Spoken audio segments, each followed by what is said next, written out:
बिस्मिल्लाहिर्रहमानिर्रहीम अस्सलाम वालेकुम दोस्तों, तुसीं देख रहे हो आल व्हीकल्स इन्फॉर्मेशन यूट्यूब चैनल।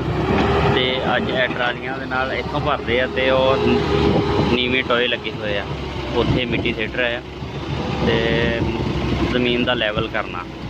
जिस दे विच काफ़ी सारे ट्रैक्टर आ, 260 आ ज़्यादा फोर्ड आ, बलारस, रूसी ट्रैक्टर और 360 और मैसी 240। इन्हों की परफॉर्मेंस दिखाने जी तुहानूं ट्राली दे की कमाल करते हैं।